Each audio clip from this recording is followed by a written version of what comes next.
Salut les amis Sagittaires et bienvenue dans votre guidance sentimentale pour le mois d'octobre 2021. J'espère que tout le monde va bien les amis. Alors on y va pour la guidance, j'ai déjà tiré les cartes en amont, on va les découvrir ensemble. Alors, je vous rappelle que vos énergies sont censées être ici et les énergies de personnes sont censées être ici. Or il arrive que ce soit inversé. Donc vous vous replacez là où vous vous reconnaissez et vous replacez l'autre personne là où vous la reconnaissez en fonction des énergies que je décris. Ok ? Alors, on ira voir avec l'oracle de Gaïa ce que j'ai pioché et on prendra quelques cartes avec l'oracle des anges de l'amour. Allez les Sagittaires, pour vous, où en est la relation ? J'ai tiré la numéro 13, la transformation. Bon, alors c'est déjà un gros programme, un vaste programme ici au démarrage. Alors, de votre côté, on a la 4 d'arc-en-ciel, l'avarice.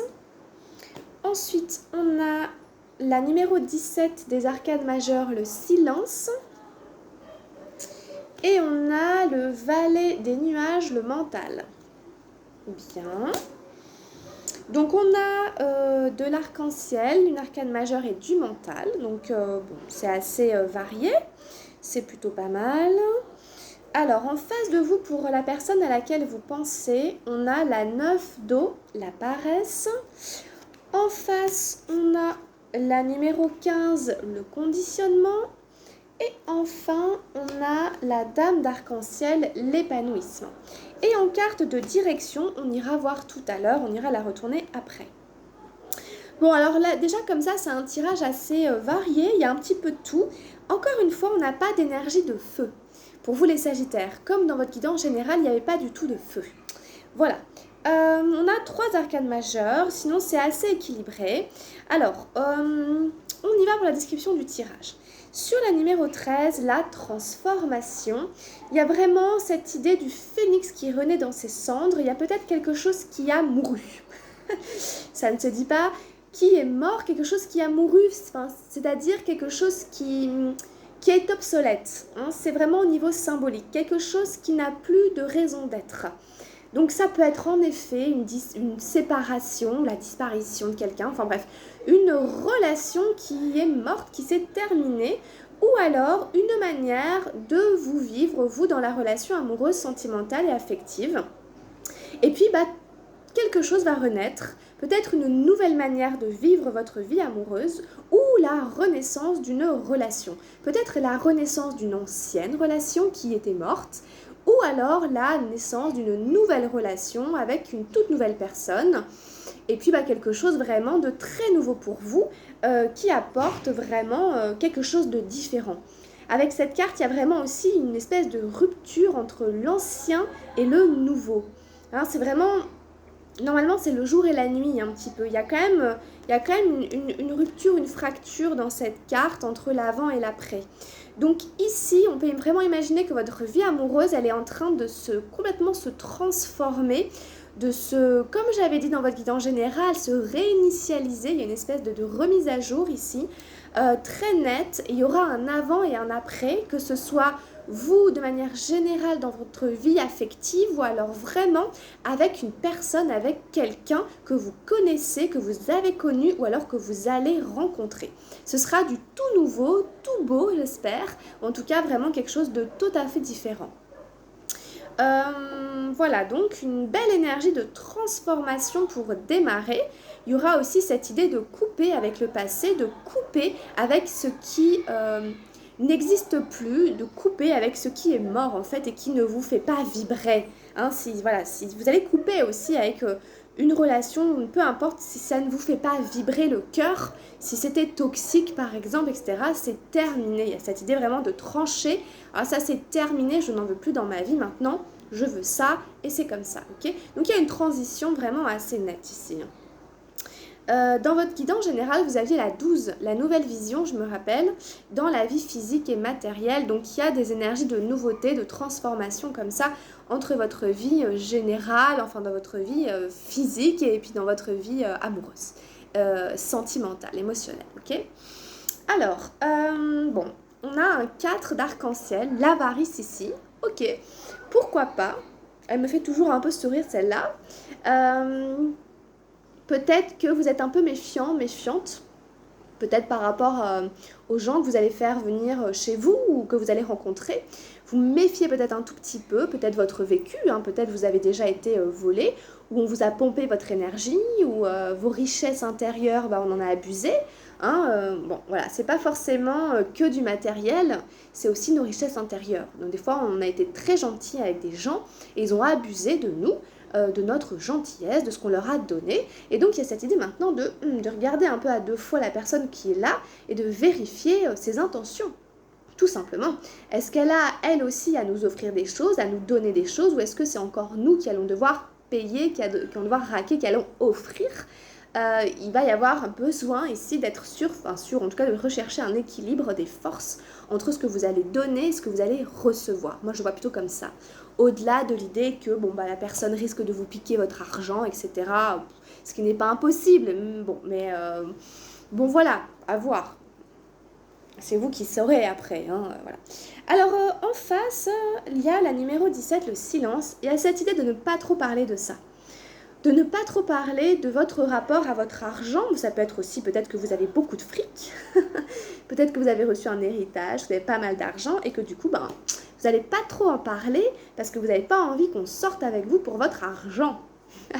Imaginons ça, pourquoi pas? Peut-être. En tout cas, avec le silence, c'est l'idée de ne pas trop parler. De rester un peu dans voilà, le silence, pas l'obscurité, mais voilà, c'est la nuit ici. Hein. C'est la nuit, on se repose. Le paysage ici est tout clair, et calme, détendu, zen, serein. Donc c'est un personnage aussi qui semble méditer, qui a les yeux fermés. Il y a cette idée d'être relié aussi à son intuition, d'être connecté à l'inconscient collectif pour moi aussi, de bon bah voilà, peut-être que ce que je pense, hein, ça peut voyager dans l'espace, etc. Donc je vais même pas trop penser trop fort. Même en moi-même, je médite. Je médite, je fais le calme pour que ça fasse pas de vagues. Voilà, j'évite de faire des vagues, j'évite d'émettre des ondes, hein, quelles que soient les ondes, peu importe, hein, même une pensée, une vibration, ben voilà, on la dégage. Donc, boum, l'idée c'est de rester vraiment le plus neutre, le plus zen, mais vraiment calme, tranquille, et peut-être même de méditer, de pas trop parler de ses projets, on est un peu silencieux, donc peut-être que vous communiquez pas trop avec l'autre personne, ou peut-être qu'on vous invite à pas trop raconter que vous avez gagné au loto, ou que vous avez touché un héritage, enfin c'est peut-être ça aussi, peut-être, hein, vous le placez comme ça vous parle, ou de pas trop raconter que vous êtes quelqu'un d'un peu près de vos sous, etc. Il y a quelque chose ici qui doit rester dans le silence par rapport à vos richesses, qu'elles soient physiques, émotionnelles, intérieures, extérieures, peu importe. Hein, il y a un truc comme ça là. Bon, alors on finit avec le mental ici. Donc il y a une espèce d'hyper-mentalisation de tout ça. Hein, alors, bon. Je ne sais pas ce que vous mentalisez, hein, je ne vous connais pas personnellement, puis vous êtes nombreux, donc vous mentalisez pas tous la même chose. Mais voilà, il y a cette idée que ça réfléchit, ça réfléchit, ça réfléchit beaucoup par rapport à sa vie sentimentale. Et puis bon, bah du coup, ça va exploser, la cocotte minute, elle en peut plus. Donc bon, ici, peut-être revenir justement à une forme de méditation, etc., pour essayer de moins chercher des solutions dans son mental, hein, parce que bon, bah, on sait que ça peut donner vraiment mal à la tête. Hein. On peut vraiment ici avoir mal au crâne, avoir besoin de prendre un Doliprane parce que tellement on a mal à la tête. Parce qu'on réfléchit beaucoup. On réfléchit beaucoup, hein, on réfléchit beaucoup. Alors après, il y a, vous savez, la vie amoureuse, sentimentale, affective, c'est très large, hein, ça peut toucher plein de domaines, c'est pas forcément le couple, hein. C'est là, il y a de l'amour dans notre vie, hein, donc à voir ce à quoi ça fait référence ici. Hein. Si c'est en rapport vraiment très concrètement, hein, par exemple avec de l'argent ou quoi, bah c'est vrai que tous les trucs d'héritage, etc., quand il y a des enfants et tout ça, on ne sait pas à qui, comment, quoi, etc., partager, ou bref, ou les familles, etc., se déchirent, etc. Bon, il y a plein de cas de figure et du coup ça fait beaucoup trop mal à la tête, il y a trop de mentalisation. Après, si c'est juste une histoire de relation amoureuse, et ben, il y a une hypermentalisation de la relation. Et du coup, ça peut vraiment vous fatiguer, hein, aussi. Hein, ça peut vraiment fatiguer. Et puis c'est pas comme ça que viennent les réponses. Il va y avoir un laisser-aller, il y a un espèce de laisser faire aussi un peu les choses, d'accepter que bon, bah, les réponses viendront d'une manière qu'on ne connaît pas. Et il faut apparemment vous recentrer en vous-même, écouter davantage votre intuition, votre instinct, et puis peut-être pratiquer en effet un peu de méditation, 5-10 minutes par jour, ou tout exercice par exemple respiratoire ou peu importe, qui vous permet de faire le calme et d'essayer de retrouver de la zénitude, de la zen attitude par rapport à cette surchauffe mentale ici, par rapport au sujet qui vous concerne. Alors, en face de vous, on a de l'eau d'abord, des émotions, la paresse. Alors c'est marrant aussi, cette carte est pas mal ressortie ces derniers temps, en première position, souvent chez le partenaire. Bon, si jamais c'est bien le partenaire que je décris, parce que des fois bah, ça peut être vous, justement, vous pouvez vous retrouver, mais bon, moi je pars toujours du principe que je fais comme ça, donc après, sinon on s'en sort pas. Alors il y a peut-être un peu de flemme, hein, il y a peut-être un petit côté, je suis bien là où je suis, j'ai pas envie de bouger, je suis confortable, puis bah mon petit confort je l'aime bien, mes petits chaussons ils sont agréables, mon petit cocktail est super bon, je sais pas pourquoi je bougerais, etc. Je suis bien là où je suis, etc. Bon alors oui, je m'empâte un peu, oui c'est vrai, je m'en croûte un peu, oui c'est vrai, les articulations commencent à rouiller un petit peu. Voilà, donc il va falloir quand même se remettre en mouvement, mais en face on n'a pas vraiment envie, voilà. Donc c'est quelqu'un d'un peu paresseux ici, hein, qui est représenté, et qui n'a pas forcément la motivation pour avancer. Alors a priori ça devrait pas durer, parce que c'est un numéro 9, donc du coup c'est une dernière rangée de chiffres. Après c'est un numéro 10, hein, donc c'est un nouveau cycle. Donc ici, on arrive un petit peu au bout du fait de profiter de ses acquis, de rester sur ses acquis, de rester dans sa zone de confort, etc. Parce que vous voyez, il n'y a pas de paysage, hein, la partie n'est pas finie, hein, il va falloir se remettre en piste. Voilà, donc après, c'est juste une question de temps et de motivation. Voilà. Alors, en face, on a le conditionnement, la numéro 15, et donc du coup, bon, peut-être qu'ici, il y a aussi en effet quelque chose à aller voir, à aller fouiller du côté du conditionnement. Ça peut être par exemple le conditionnement parental.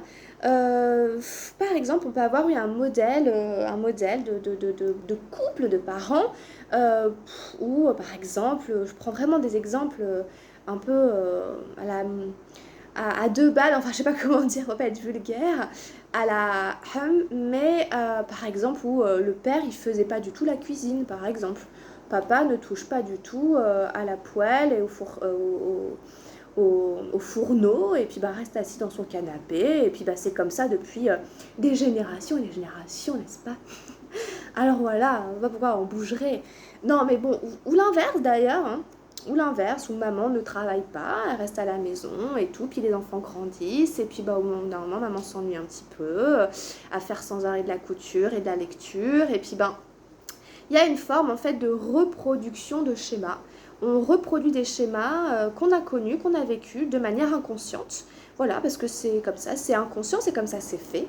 Mais voilà, on sent que là, on est au bout d'un truc, hein, avec le 9 et tout, et que du coup, il y a le conditionnement, il va exploser, d'accord? Et donc, vous allez sûrement avoir un partenaire en face qui va ressentir en lui, il va peut-être commencer à bouger de son fauteuil et à tourner dans la maison en disant ah, faut que je fasse quelque chose quoi.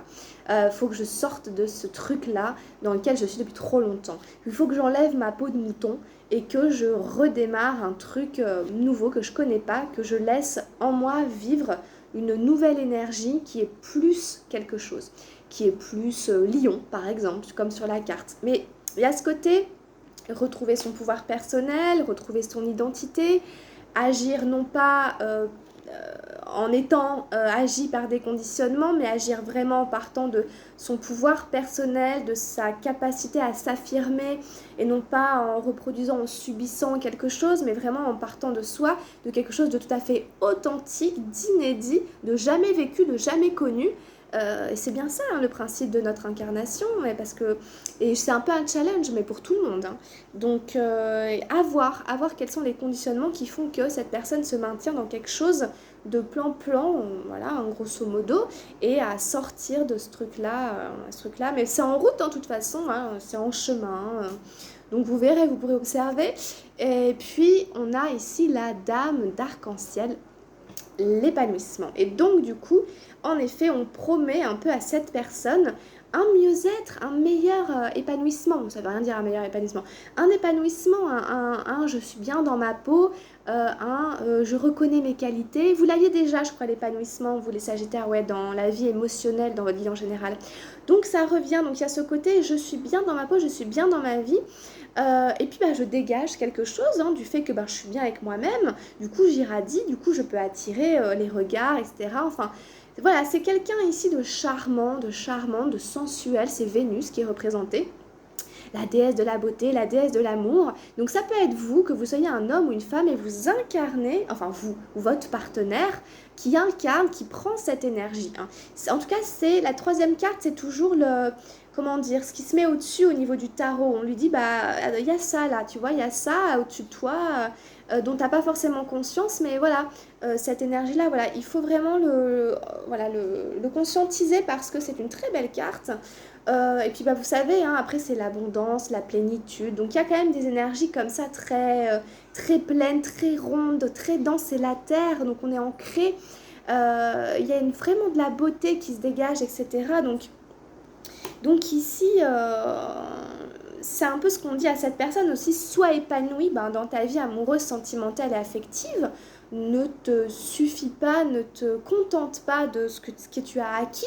Il y a encore des chaînes, des conditionnements dont tu n'as pas conscience, qui sont sous lesquels tu es en prise, enfin je dirais ils ont une emprise sur toi, et donc du coup pense à être plus épanouie, à davantage t'épanouir dans ta vie amoureuse. Comment peux-tu davantage t'épanouir dans ta vie amoureuse, puisque c'est le but d'une vie amoureuse, n'est-ce pas, c'est d'être épanoui dans tous les domaines, les niveaux, etc.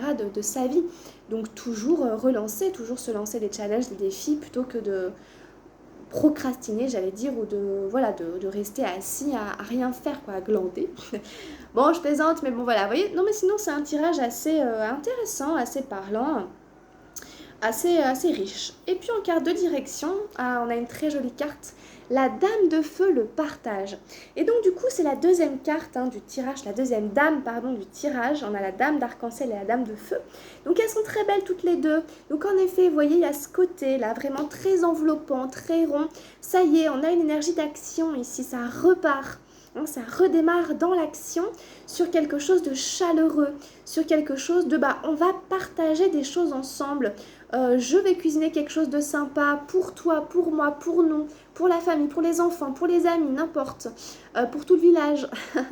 Non, mais vous voyez, voilà, il y a je t'emmène à tel endroit parce que j'aime bien faire ça, j'ai envie de le faire avec toi, ça me fera plaisir, ça me donnera encore plus de plaisir de le faire avec toi. Ce côté être ensemble. Ok, on fait les choses ensemble et on les partage. Beaucoup de chaleur, beaucoup d'amour, moi je trouve, dans cette Dame de Feu qui est très généreuse, très enveloppante, très chaleureuse et qui aime prendre soin de ceux qu'elle aime et des autres et de donner ce qu'elle a de meilleur vraiment dans cette notion de fidélité, de partage, d'échange, etc. Bon, franchement, un tirage vraiment intéressant, les amis Sagittaires. Alors, qu'est-ce qu'on a tiré avec l'oracle de Gaïa? Bon, le deuil. Alors, douleur, tristesse, résurrection. Bon, c'est peut-être la carte de la transformation qu'on avait au début. Voilà. Alors, à voir. On va voir un peu ce qu'elle raconte. Moi, je préfère toujours prendre les choses d'une manière symbolique, n'est-ce pas oui, il y a apparemment quelque chose qui s'est transformé, quelque chose qui a été perdu. Donc, il y a peut-être un deuil à faire. On va aller lire la carte. Cette carte signifie le deuil ou la déception. Vos espoirs et vos rêves ne semblent pas destinés à se réaliser. Quelqu'un que vous aimiez est parti ou votre relation est sur le point de se terminer. Pourtant, la carte signifie aussi la résurrection, ce qui signifie que le deuil annoncé ne se concrétisera pas ou que ce que vous perdez vous sera rendu sous une autre forme. Gaïa, la terre-mère, veille à cela et son amour vous guide en ce moment même. Elle ne vous quittera jamais car vous ne faites qu'un avec elle pour l'éternité. La roue de la vie ne cesse de tourner et ne reste jamais immobile, mais chacun de ses tours la ramène à son point de départ avant d'entamer un nouveau cycle. Le voyage continue, il n'y a pas de fin sans commencement. Voilà, donc je pense que c'est lié à la carte de la transformation qu'on a vu au départ. Il n'y a pas de fin sans commencement, quelle que soit la perte que vous vivez. Euh, Quelque part, voilà, ça fait partie d'un cycle et puis ben, vous retrouverez quelque chose derrière et la vie continue quoi. La vie continue, ça c'est important. C'est la roue, voilà, la roue de la vie. Il y a des gens avec qui bah, elle s'en va. Dire, bon, il y a des gens qui partent avec la roue de la vie, puis il y en a d'autres qui arrivent. Et puis bon, bah voilà, c'est. Alors, affirmation positive, rien ne se perd, tout change seulement de forme. Ma vie se métamorphose en un amour toujours plus grand. La terre et moi ne faisons qu'un. Je suis toujours protégée et guidée par son amour. Dans le monde spirituel, il n'y a ni début ni fin. Donc voilà, les choses continuent ailleurs, autrement. Il y a un changement de forme, etc. Donc quelque part la vie continue. Et puis, ben, pour vous, ça vous demande de continuer aussi. Hein. Ce que vous avez perdu vous sera rendu sous une autre forme. Il y a une forme de résurrection. C'est vraiment la résurrection, c'est ça aussi. Hein. Voilà, une forme de résurrection. Donc vous verrez un petit peu. Vous verrez un peu si ça résonne ou si ça ne résonne pas. De toute manière, hein, c'est à chacun de le mettre en fonction de ce qu'il vit.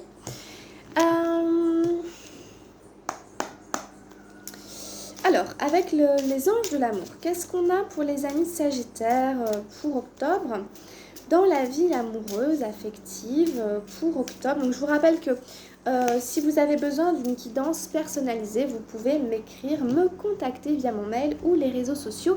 On fera une guidance ensemble. Alors, ici, on a le flirt. Offrez votre énergie de légèreté aux autres.